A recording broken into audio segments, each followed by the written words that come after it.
आज pastor Joseph Prince के साथ। मुझे ऐसा महसूस होता है कि इस संदेश के लिए मैंने वो सब कुछ आपके साथ साझा नहीं किया है जिसे साझा करने के लिए प्रभु ने मुझे नियुक्त किया है। पिछली बार मैंने 2 सप्ताह पहले उपदेश दिया था और मैंने साझा किया था। ये बस उपदेश की केवल शुरुआत भर थी और मैं उसे जारी रखना चाहूंगा।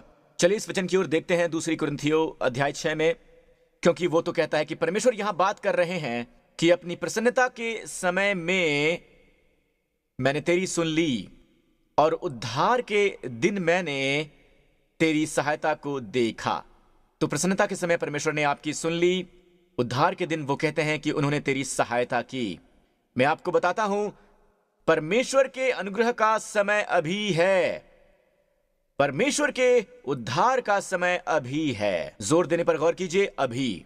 परमेश्वर के अनुग्रह का समय अभी है, परमेश्वर के उद्धार का समय अभी है।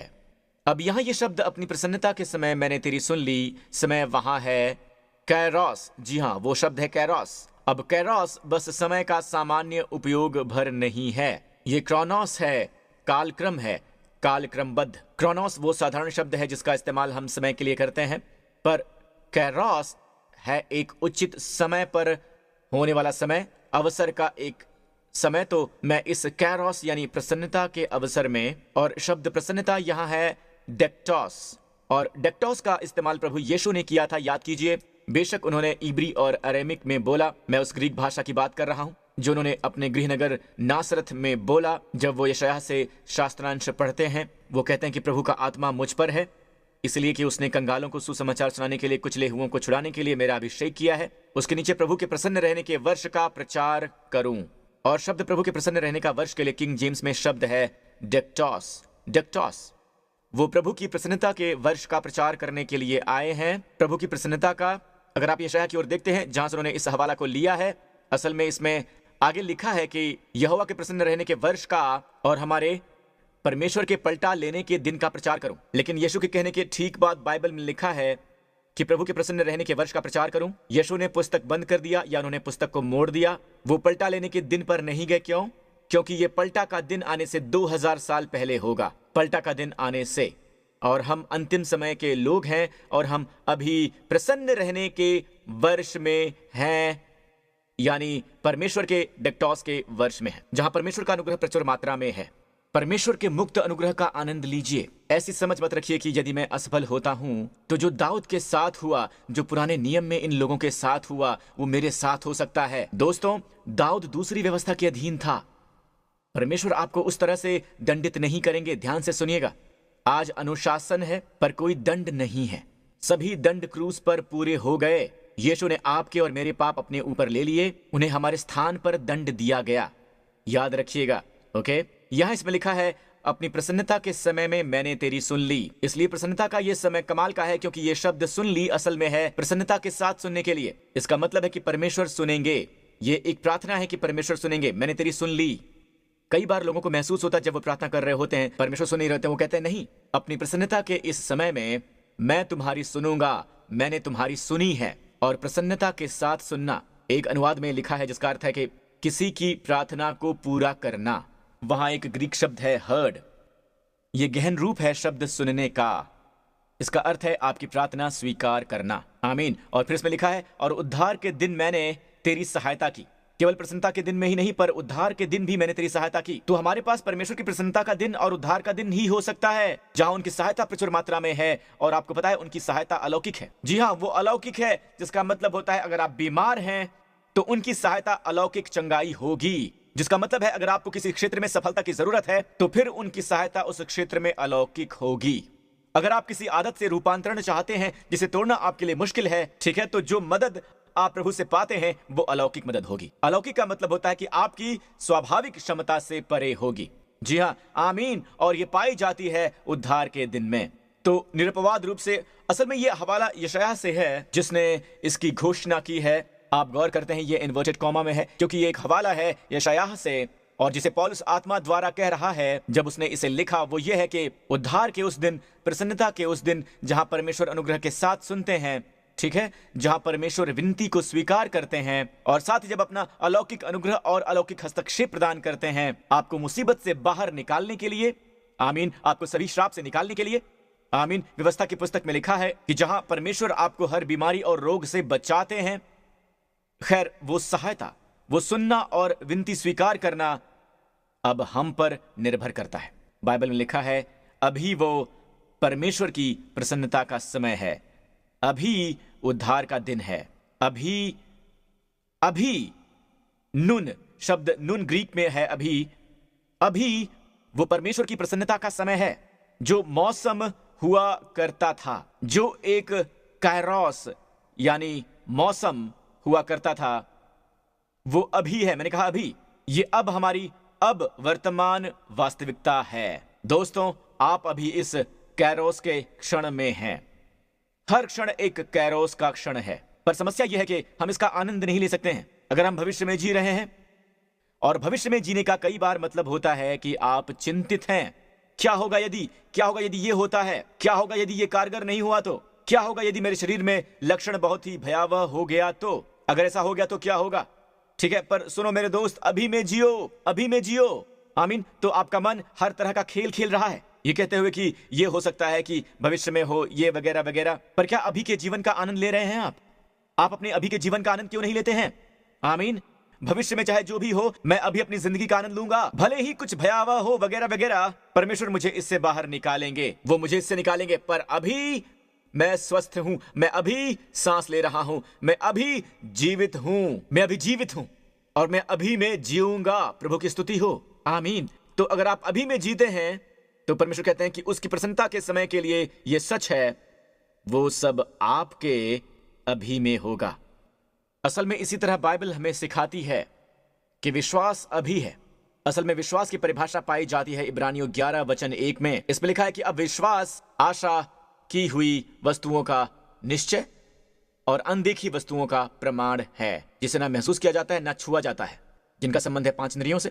खैर, ये वो बातें नहीं हैं, और राइट, ये देखी हुई वो बातें नहीं हैं। असल में लोग अब चिंतित और चिंता से भरे हुए हैं, जो वो देखते हैं, जो वो सोशल मीडिया में देखते हैं, जो वो खबरों में देखते हैं और दुनिया भर में, पर वो विश्वास से नहीं जी रहे हैं। अब विश्वास दिखावा नहीं है, ये मौजूद है। नहीं, विश्वास वास्तविकता है जो आपकी नजरों से परे है। आमीन। जैसे अभी हमारे चारों ओर रेडियो तरंगे हैं, बस इसलिए कि हम उन्हें देख नहीं सकते हैं, इसका मतलब नहीं कि वो वहां पर नहीं है। बस रेडियो तरंगे नहीं है, टीवी तरंगे और इंटरनेट और वायरस की तरंगे, पता है, हमारे चारों ओर सभी प्रकार के तरंगे हैं। ये सब सच में हैं। तो क्या हुआ अगर हम इन्हें देख नहीं सकते हैं? असल में यीशु ने हमें इसी तरह से प्रार्थना करना सिखाया। अंजीर के वृक्ष को श्राप देने के बाद ठीक दूसरे दिन उन्होंने अंजीर के पेड़ को जड़ से सूखा हुआ देखा, और पतरस को वो बात स्मरण आई और उसने प्रभु से कहा, हे रब्बी, देखिए अंजीर का पेड़ वो सूख गया है। क्या यीशु को बस बदले की भावना महसूस हो रही थी उस फलहीन वृक्ष के प्रति? नहीं, वो विश्वास की व्याख्या करने की कोशिश कर रहे थे। वो अपने शिष्यों को विश्वास सिखा रहे थे। फिर यीशु ने उत्तर दिया और कहा कि जो कोई इस पहाड़ से कहे कि तू उखड़ जा और समुद्र में जा पड़, और अपने मन में संदेह ना करे वरन प्रतीति करे कि जो कहता हूं वो हो जाएगा, उसके लिए वही होगा। वो बातें नहीं जिन्हें वो देखते हैं, वो बातें जिन्हें वो कहते हैं, भले ही साक्ष्य के विपरीत हो, और जो आप अपने शरीर में महसूस करते हैं, आप पहले ही से बोलते हैं।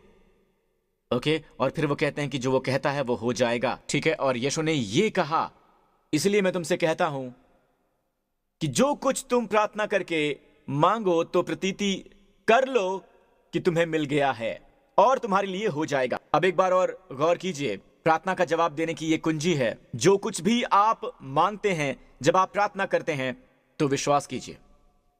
पहले या बाद में विश्वास मत कीजिए। जब आप प्रार्थना करते हैं तब विश्वास कीजिए। क्या विश्वास कीजिए? विश्वास कीजिए कि वो आपको मिलेंगी। और विश्वास करना ग्रीक में है वर्तमान काल। इसी समय विश्वास कीजिए कि वो आपको मिल गई हैं, वो आपको मिल गई हैं। अभी विश्वास कीजिए कि वो आपको मिल गई हैं, तो वो आपको मिल जाएंगी, और वो आपको मिल जाएंगी, यह है भविष्य काल, आपको मिल जाएंगी। तो विश्वास कीजिए कि आपकी है, तो वो आपकी हो जाएगी। क्या आप समझ रहे हैं?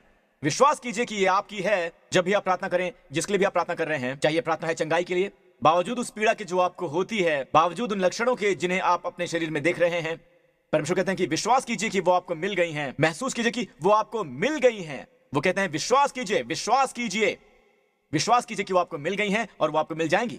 विश्वास कीजिए कि वो आपको मिल गई हैं और आपको भविष्य में वो मिल जाएंगी। विश्वास कीजिए कि वो आपको मिल गई हैं और वो आपको भविष्य में मिल जाएंगी। अभी विश्वास कीजिए कि वो आपको मिल गई हैं और वो आपको मिल जाएंगी। वो अभी आपको मिल जाएंगी। तो आपके पास होगी इस विश्वास पर आधारित है कि वो आपको मिल गई है। तो विश्वास कीजिए कि वो आपको मिल गई हैं। दरअसल वो है अनदेखे दायरे में। ये एक अदृश्य क्षेत्र है, आप इसे देख नहीं सकते हैं, और आप विश्वास करते हैं कि ये आपको मिल गई है और आपके पास होगी। ये है देखे गए क्षेत्र में कि ये प्रकट होगी। शायद इसमें एक दिन लग जाए, शायद इसमें एक हफ्ता लग जाए, शायद इसमें एक महीना लग जाए, पर ये प्रकट होगी। कई बार चंगाई के मामले में खासकर शायद ये 30 गुना ज्यादा प्रकट हो, शायद 60 गुना या फिर 100 गुना। पर हार मत मानिए, प्रभु की स्तुति कीजिए, विश्वास कीजिए। अगर लोग आपसे पूछें कि आप ठीक हैं, कहिए मैं ठीक हूं। भले ही आप बीमार हो, फिर भी आप कहें कि मैं ठीक हूं, मैं बिल्कुल ठीक हूं। प्रभु की स्तुति हो। उसके कोड़े खाने से हम चंगे हुए हैं, चंगे हुए हैं।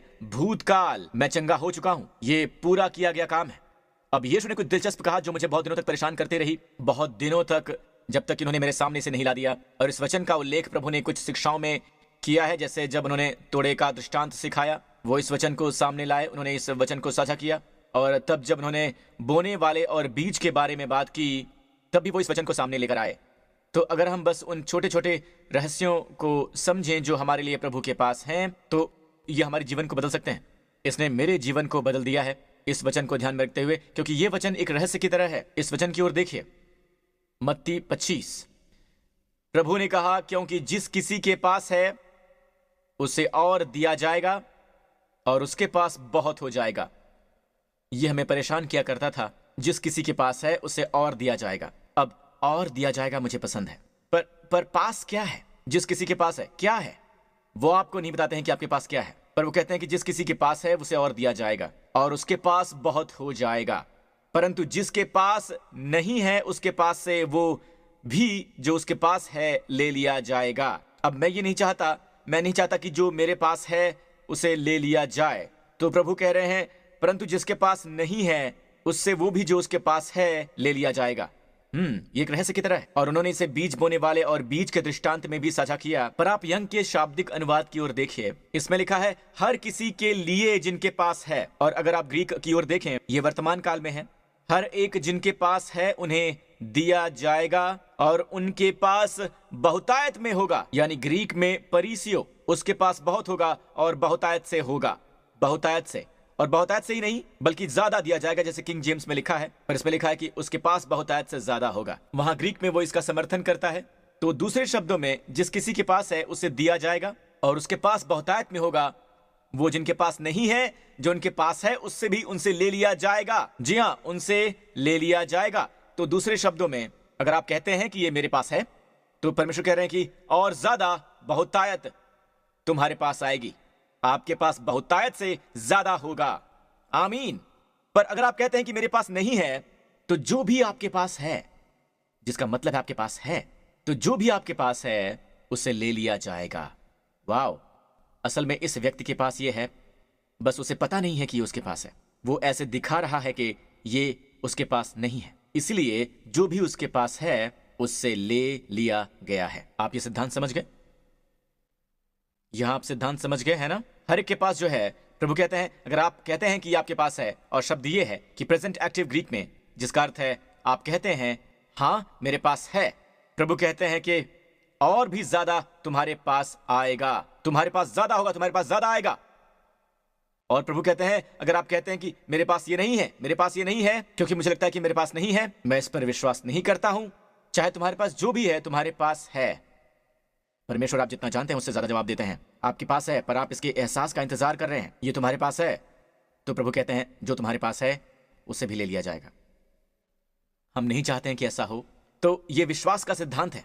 असल में तो बोने वाले और बीज के दृष्टांत में वो इसे इस तरह से कहते हैं, लूका 8:18 में, इसलिए चौकस रहो कि तुम किस रीति से सुनते हो। जब आप परमेश्वर के वचन को सुनते हैं तो महत्वपूर्ण है कि आप प्रतिक्रिया कैसे देते हैं। यदि मैं सुनता हूं कि मैं चंगा हो गया हूं, बाइबल कहती है कि उसके कोड़े खाने से, वो कोड़े जो उसने अपनी पीठ पर सहे, उसके कोड़े खाने से हम चंगे हुए, और मैं कहता हूं मेरे पास ये है, बाइबल कहती है आपकी ओर और ज्यादा चंगाई आ रही है, आपकी राह में और ज्यादा स्वास्थ्य आ रहा है। पर भले ही यहोवा ने मेरे लिए ये किया हो, उसके कोड़े खाने से हम चंगे हुए हैं। और अगर हम कहते हैं कि हमारे पास नहीं है, तो प्रभु कहते हैं जो भी तुम्हारे पास है, और जो हमारे पास है वो है चंगाई, उसके कोड़े खाने से आई हुई चंगाई, उसके लहू के द्वारा, उसके शरीर के द्वारा।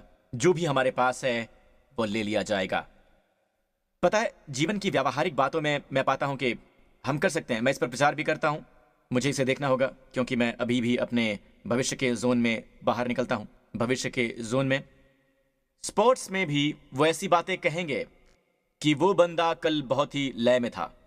अक्सर जब वो खेलता है तो वो वैसा नहीं खेलता है, वो लय में है, वो इसे लय में कहते हैं। पर कुछ समय पहले, कुछ दशक पहले एक समय था जब वो कहते थे कि जोन में, आपको पता है जोन में, वो इसे जोन कहते थे, अब वो कहते हैं लय में। वो कहते हैं कि वो बंदा लय में है, वो अपनी जोन में है। और जोन से पहले पता है वो उसे क्या कहते थे? क्या कहते थे उसे? सच में कई साल पहले वो उसे कहते थे अनुग्रह की स्थिति। अनुग्रह की स्थिति, सचमुच अनुग्रह की स्थिति। परमेश्वर की संतान, आप व्यवस्था के अधीन नहीं है, इसलिए आप पर पाप का कोई अधिकार नहीं है। आप उस व्यवस्था के अधीन नहीं है जिसके अधीन आप काम कर रहे हैं, जिसके अधीन आप परमेश्वर के लिए काम कर रहे हैं। ऑलराइट, पर आप अनुग्रह के अधीन हैं, परमेश्वर आपके लिए काम कर रहे हैं, प्रवाह है। आमीन। और अनुग्रह से बाहर निकलने का केवल एक ही तरीका है, जो है प्रयास करने की कोशिश करना। जब आप प्रयास करते हैं तो आप परमेश्वर के अनुग्रह को निराश करते हैं। परमेश्वर का अनुग्रह आपके लिए है कि परमेश्वर इसी समय मेरे लिए आपूर्ति कर रहे हैं। व्यवस्था दरअसल मांग पर आधारित है। मिसाल के तौर पर आप ये नहीं करेंगे, आप ये नहीं करेंगे, आप ये नहीं करेंगे, और आप पूरी कोशिश करते हैं कि आप ना करें। ओके, जितना ज्यादा हम ना करने की कोशिश करते हैं उतना हम पाप में पड़ते हैं, क्योंकि पाप की सामर्थ्य व्यवस्था है। पर यहां अनुग्रह असल में है आपूर्ति करने वाला। ठीक है, आपूर्ति, परमेश्वर आपूर्ति कर रहे हैं, परमेश्वर मेरे जीवन में काम कर रहे हैं, वो इसी समय मेरे अंदर काम कर रहे हैं, इसी समय मेरे जरिए काम कर रहे हैं और मेरे लिए काम कर रहे हैं, और मैं इसमें सहभागी हूं।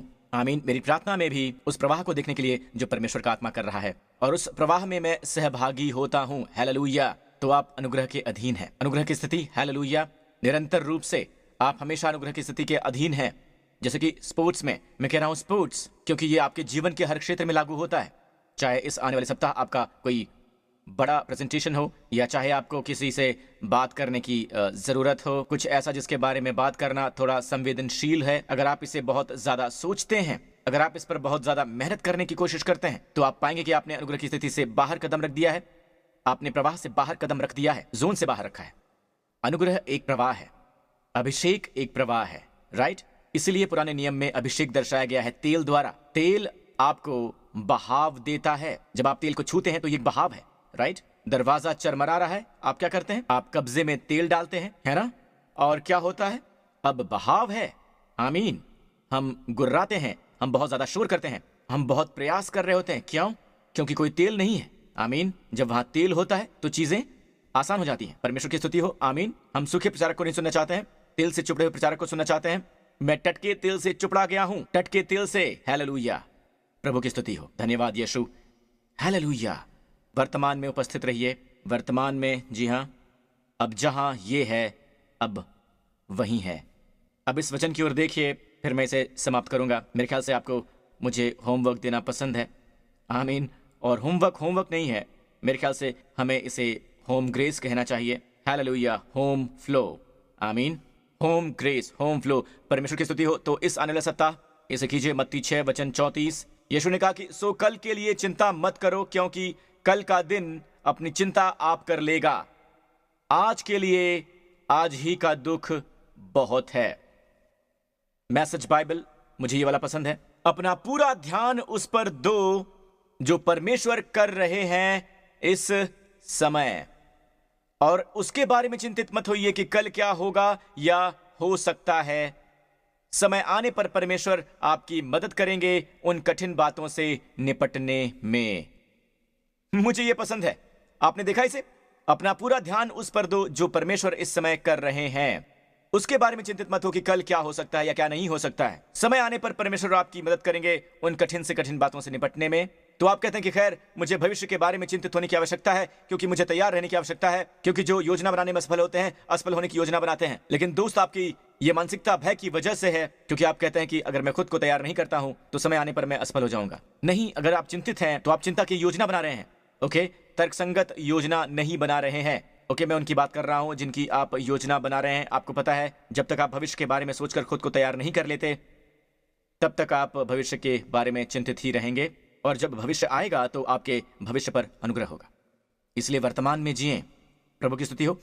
और मैं इसे पूरे शास्त्रांश पर नजर डालते हुए इसे समाप्त करना चाहूंगा।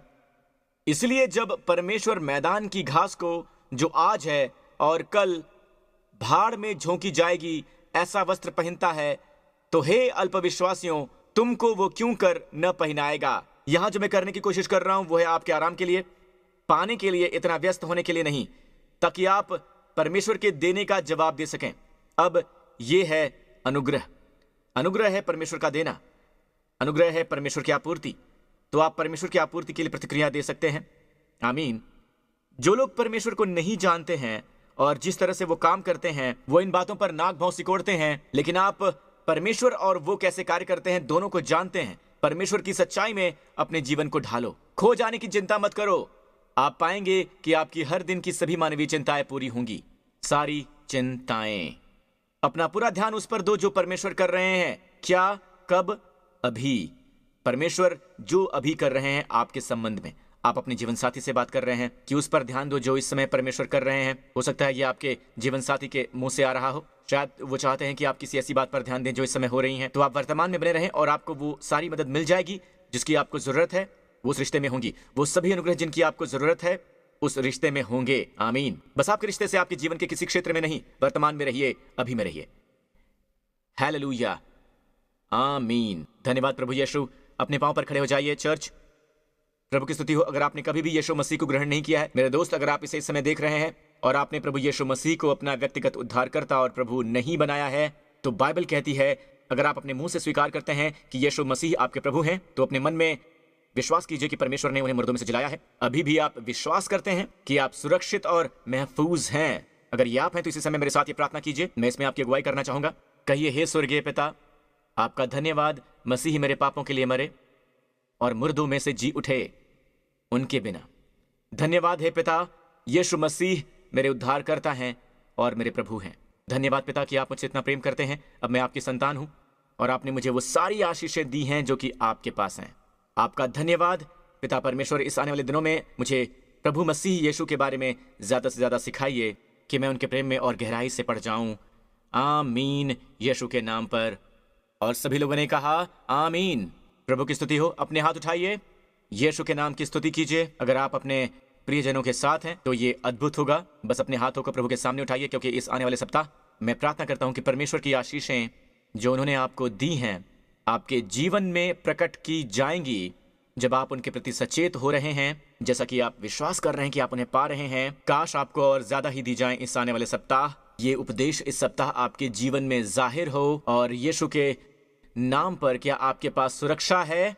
क्या आप परम प्रधान के छाए हुए स्थान में हैं? परमेश्वर हमारी सामर्थ्य और शरण स्थान है।